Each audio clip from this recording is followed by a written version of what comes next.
வணக்கம் நண்பர்களே. திருக்குறள் சிறு குறள்களில் பெரிய வாழ்க்கை பாடங்கள்.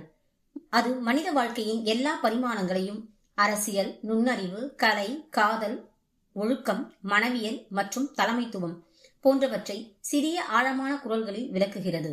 உலகம் சொல்வதை விட ஒரு குறள் சொல்லும் உண்மை அதிகம். ஒவ்வொரு குறளும் நம் மனசை திறக்கும் ஒளி, வாழ்க்கையை வழிநடத்தும் பாடம். இன்று நமக்கு ஒரு சிறப்பு பயணம். ஷார்ட் வீடியோக்கள்ல தொடர்ந்து நாம சந்திச்சுட்டு இருக்கோம்.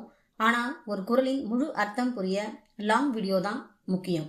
ஒரு குறள், ஒரு வாழ்க்கை மாற்றம். உழைப்பின் உண்மையான அர்த்தம் என்ன? யார் உண்மையில் வாழ்கிறார்கள் என்பதை இந்த 5 நிமிடத்தில் ஆழமாக பார்க்கலாம். உழுதுண்டு வாழ்வாரே வாழ்வார், மற்றெல்லாம் தொழுதுண்டு பின் செல்பவர். நிலத்தில் உழவு செய்து வாழ்பவரே உரிமையோடு வாழ்பவர். மற்றவர் பிறரை தொழுது அவர் பின் சென்று வாழ்பவர் ஆவார். வேளாண்மையின் சிறப்பையும் உழவு தொழிலே உலகிற்கு உணவளிக்கும் மிகச்சிறந்த தொழில் என்பதையும் வள்ளுவர் இந்த குறளில் நமக்கு வலியுறுத்துகிறார். ஒரு விவசாயி தன் நிலத்தில் விதைகள் விதைத்து, நீர் ஊற்றி, பூச்சிகளை தடுத்து, பயிர்களை காத்து, அறுவடை செய்து தன் குடும்பத்திற்கு மட்டும் அல்லாமல் இந்த உலகிற்கே உணவு அளிக்கிறார். வள்ளுவர் சொல்வது போல உண்மையான வாழ்க்கை உழவு செய்து வாழ்பவர்களிடம்தான் உள்ளது.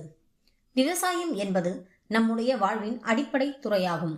நிலம், நீர், விதைகள் ஆகியவை ஒருங்கிணைந்து உணவையும் பொருளாதார வளத்தையும் தரும் செயற்பாடு. விவசாயம் நம் உணவுக்கும் வாழ்வுக்கும் அடித்தளம். நிலம், விதை, உழைப்பு இதுதான் நாட்டை வளப்படுத்தும் சக்தி.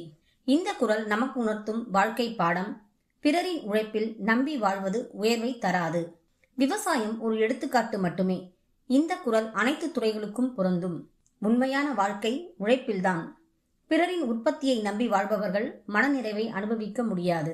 வாழ்க்கையில் மதிப்பும் சுதந்திரமும் உண்மையான நிறைவும் தன்னுடைய முயற்சியால் மட்டுமே முடியும். நண்பர்களே, நீங்கள் சோர்வாக உணர்ந்தால், வாழ்க்கையில் பிடிப்பு இல்லாததாக தோன்றினால் இந்த குறளை கேளுங்கள். வாழ்வின் சவால்களை ஏற்றுக்கொள்ள பழகிக்கங்க. அதுவே திருப்தியான வாழ்க்கைக்கு வழி. மறக்காதீங்க, உழைப்பு இருக்கிற இடத்தில்தான் வாழ்க்கைக்கு மதிப்பு இருக்கும். பிறரை நம்பி வாழற வாழ்க்கை நிலையானது இல்லை. இன்றைய குறளை முழுமையாக பார்த்தோம். வள்ளுவர் எழுதிய குறள் காலத்தையும் சூழ்நிலையும் மீறி எப்பொழுதும் பொருந்தக்கூடியது. அதனால் ஒரு குறளை ஒரே கோணத்தில் மட்டும் பார்க்க முடியாது. குறளில் மறைந்த உண்மைகள், நடைமுறை வாழ்க்கையில் அதன் தாக்கம் பற்றி அறிய நம்ம சேனலுக்கு தொடர்ந்து ஆதரவு தாங்க. இனி வரும் ஷார்ட் வீடியோக்கள்ல இந்த குறளின் பல பரிமாணங்களை காணலாம். கவனித்து பாருங்கள்.